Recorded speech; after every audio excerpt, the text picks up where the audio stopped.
La plupart des hommes et des femmes d'aujourd'hui mesurent leur valeur à l'aune de leur capacité à dominer, corriger ou influencer les autres. Ils pensent que le vrai pouvoir se compte en nombre de personnes qui se taisent quand ils parlent, qui changent de route pour leur plaire ou qui courbent l'échine devant leur autorité. Cette croyance est un piège tendu par l'ego.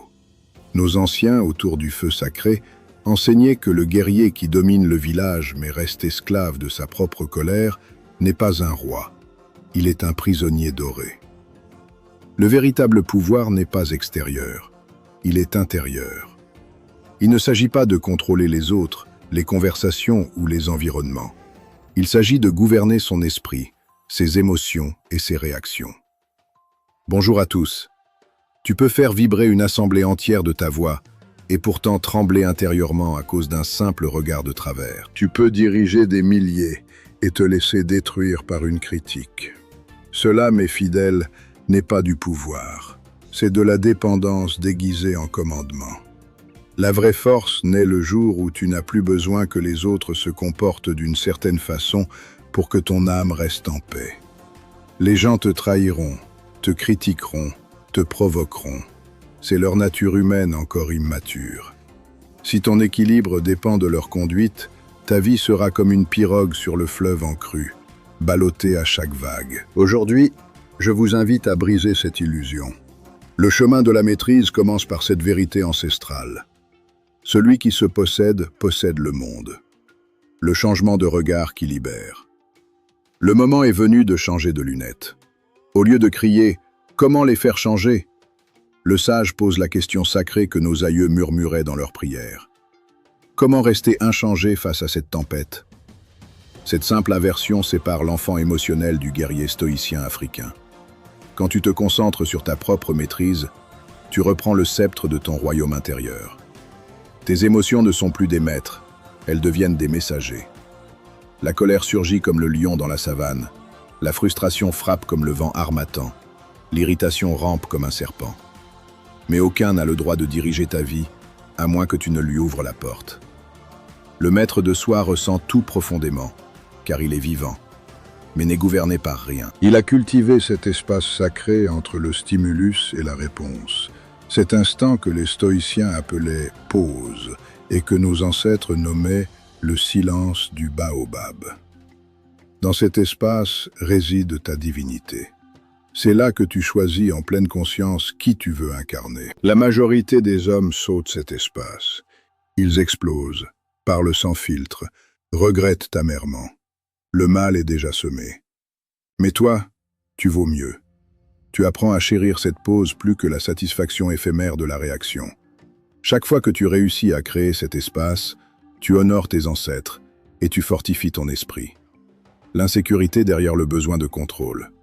Écoutez attentivement. Le besoin incessant de corriger, contredire et dominer les autres révèle presque toujours une blessure intérieure non guérie. Quand tu te sens obligé de répondre à chaque offense, de rectifier chaque opinion, c'est ton insécurité qui parle. Le baobab ne se bat pas contre le vent. Il s'enracine plus profondément. Quand tu es vraiment ancré dans ta vérité, les actions des autres ne te menacent plus. Tu n'as plus besoin de prouver ta valeur à chaque instant.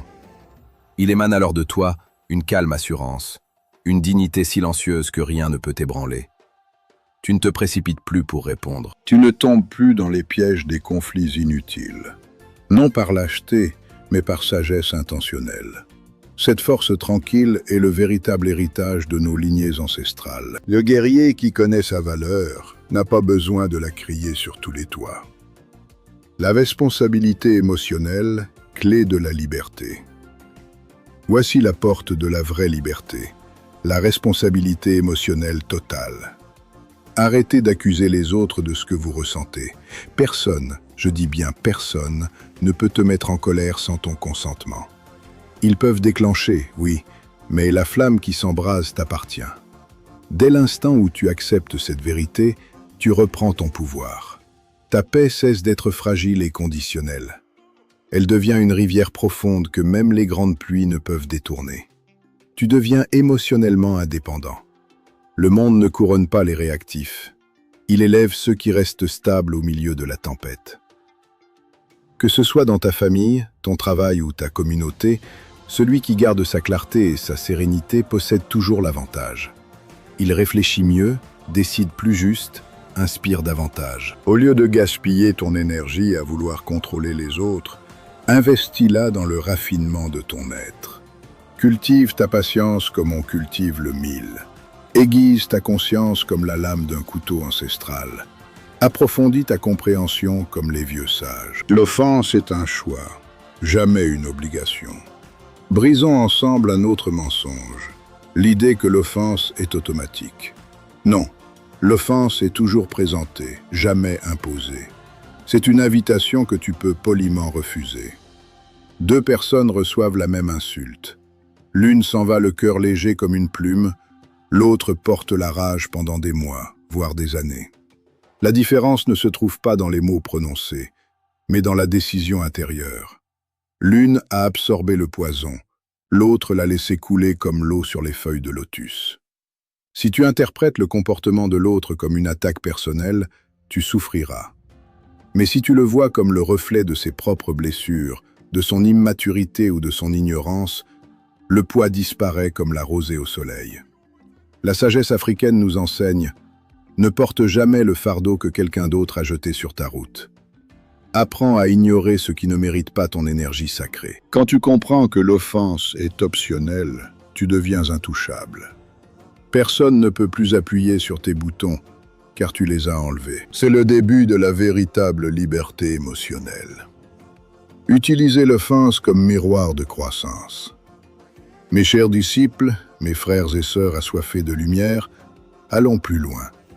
L'offense n'est pas seulement une invitation à refuser, elle est surtout un miroir sacré que la vie te tend. Quand une parole te blesse profondément, arrête-toi et demande avec humilité « Pourquoi cela m'a-t-il touché si fort ? Qu'est-ce qui en moi n'est pas encore guéri ?» Nos ancêtres disaient « La flèche qui te blesse révèle où tu n'as pas encore durci ta peau. » L'offense révèle tes insécurités, tes zones d'ombre, tes besoins de validation encore enfantins.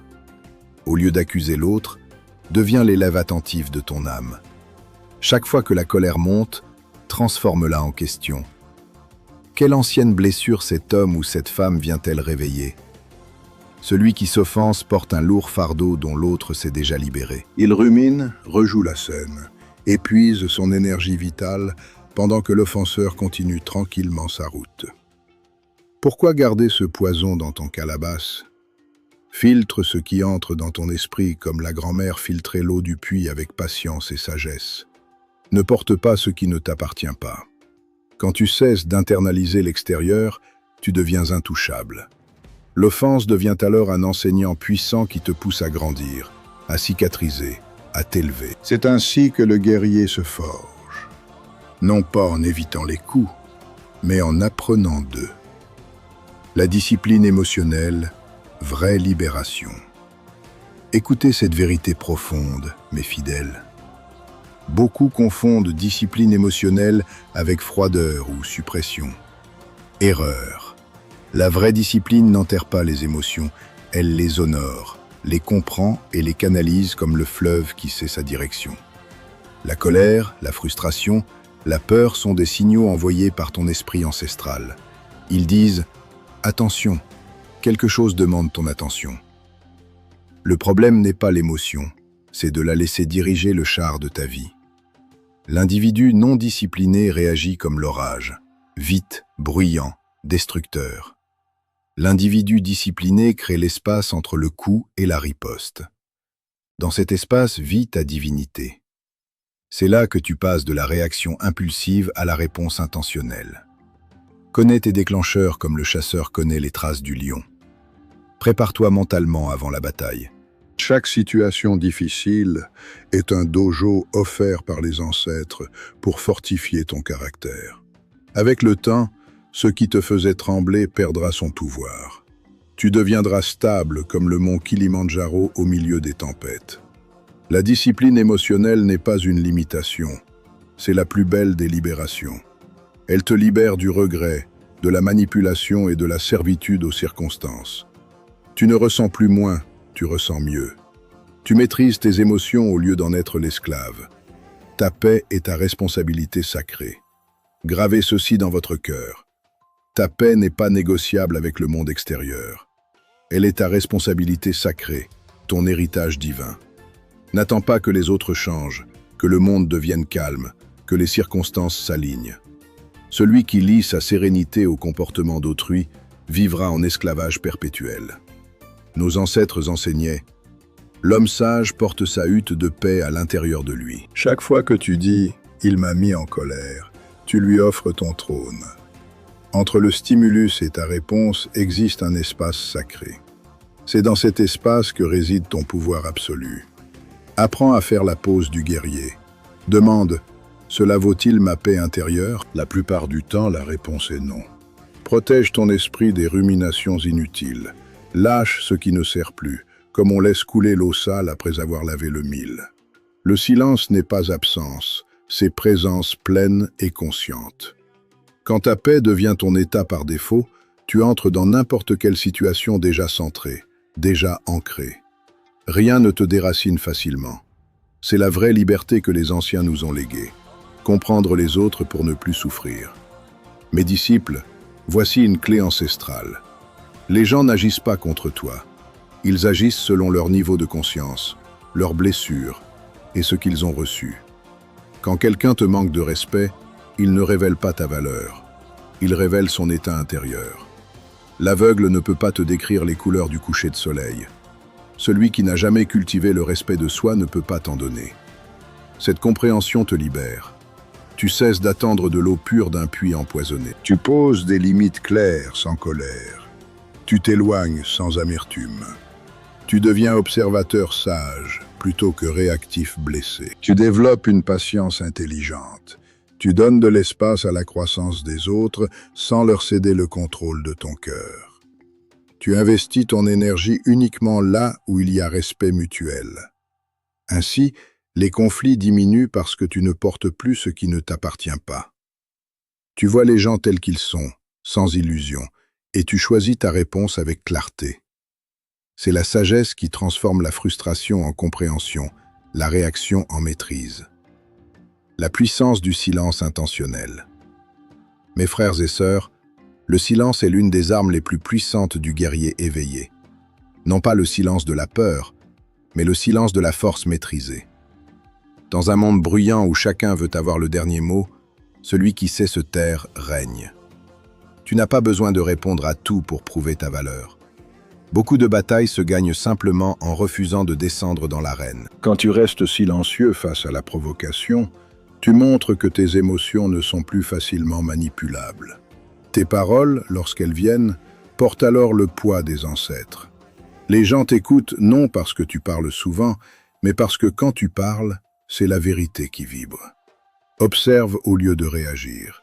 Étudie les motifs, les blessures, les intentions cachées. Dans le silence, ta vision s'éclaircit. Tu deviens stratégique, serein, intouchable. Le silence intentionnel protège ta paix, conserve ton énergie et élève ton autorité naturelle. C'est ainsi que tu passes de celui qui subit la vie à celui qui la dirige avec sagesse et dignité. Que ces paroles s'enracinent en vous comme le baobab. Appliquez-les dès aujourd'hui. Que les ancêtres vous guident. Vivre la paix comme mode de vie. Mes chers disciples, mes frères et sœurs fidèles, nous arrivons maintenant au sommet de cet enseignement. Quand tu as cultivé tout ce qui précède, la paix ne devient plus un effort, elle devient ton état naturel, ton mode de vie.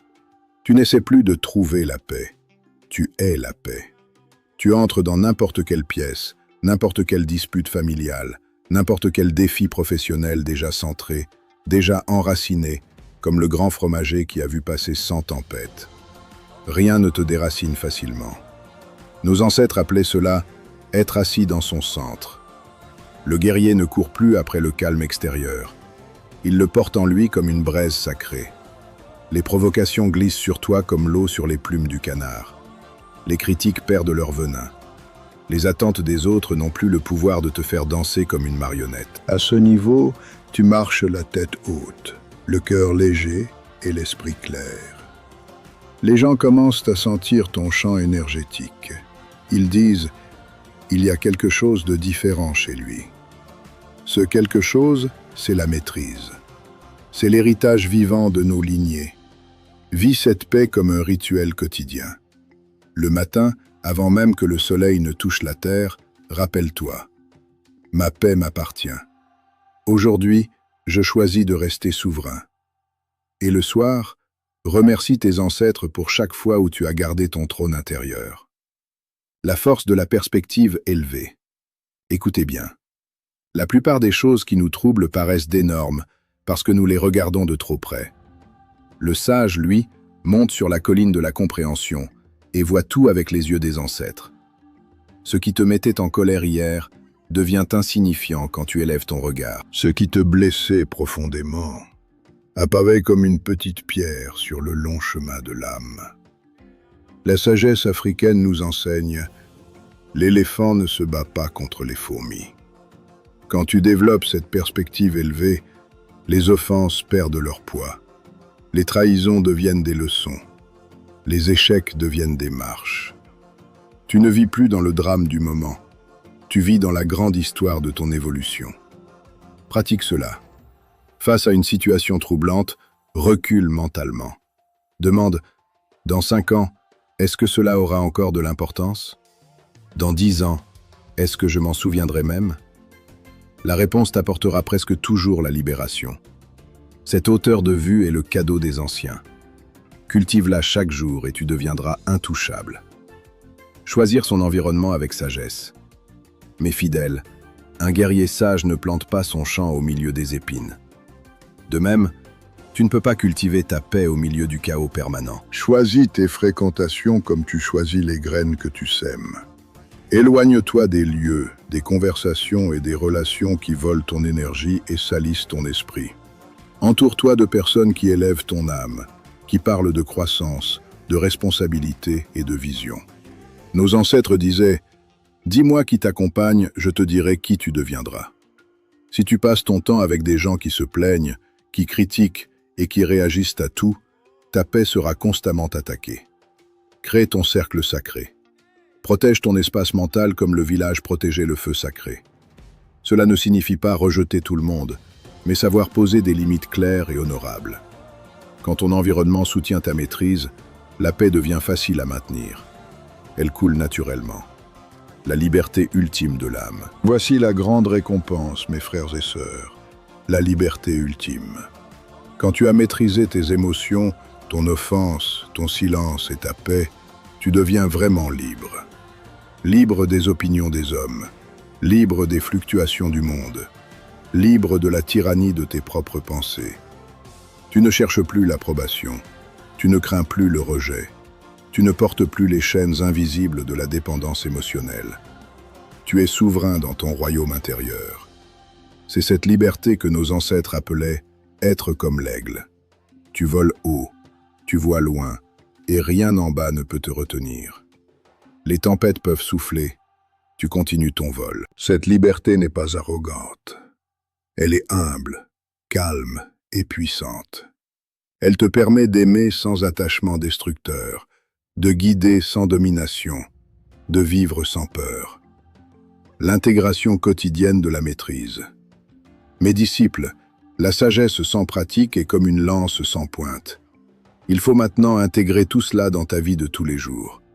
Chaque matin, affirmation ancestrale. Je suis maître de mon esprit. Chaque fois que l'émotion monte, pause, respiration, question. Cela mérite-t-il ma paix? Chaque soir, rétrospection. Où ai-je réagi aujourd'hui? Où ai-je choisi la maîtrise? Transforme chaque conflit en école, chaque provocation en professeur, chaque silence en victoire. La maîtrise n'est pas un événement, c'est une habitude quotidienne. Avec le temps, tu ne reconnaîtras plus l'ancienne version de toi-même. Tu seras devenu cet homme ou cette femme que les ancêtres regardent avec fierté. Mes bien-aimés, nous arrivons à la fin de ce voyage profond. Vous avez reçu aujourd'hui les clés ancestrales de la véritable puissance, la maîtrise de soi. Ce n'est pas une philosophie lointaine, c'est un chemin vivant que je vous invite à emprunter dès aujourd'hui. Que ces paroles s'enracinent en vous comme les racines du baobab, qu'elle porte des fruits dans votre vie, votre famille, votre travail et votre communauté. Rappelez-vous toujours, le plus grand guerrier n'est pas celui qui vainc les autres, mais celui qui se vainc lui-même. Appliquez une seule partie aujourd'hui et votre vie changera. Appliquez-les toutes et vous deviendrez une lumière pour votre génération. Je vous demande maintenant d'agir. Partagez cette sagesse avec quelqu'un qui en a besoin. Revenez chaque semaine pour nourrir votre esprit. Que les ancêtres vous accompagnent.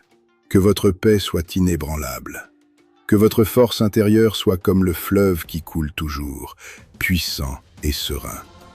Vous n'êtes plus les mêmes.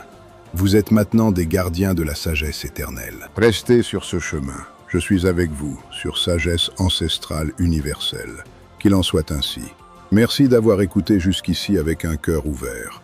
Si cette vidéo vous a aidé, faites ces 4 choses importantes. Likez cette vidéo pour montrer que ce message doit toucher plus de personnes. Partagez-la à quelqu'un qui traverse une relation toxique en ce moment. Abonnez-vous et activez la cloche pour ne rien manquer des prochaines vidéos sur la guérison et le développement personnel. Commentez juste en dessous. Maîtrise de soi égale pouvoir. Si vous êtes prêt à appliquer ces règles dans votre vie. Vous n'êtes pas seul. Votre paix mérite d'être protégée. Et elle commence par un seul choix, une maîtrise. On se retrouve dans la prochaine vidéo. Prenez soin de vous. Que la paix soit avec toi, toujours. Nous continuons ensemble.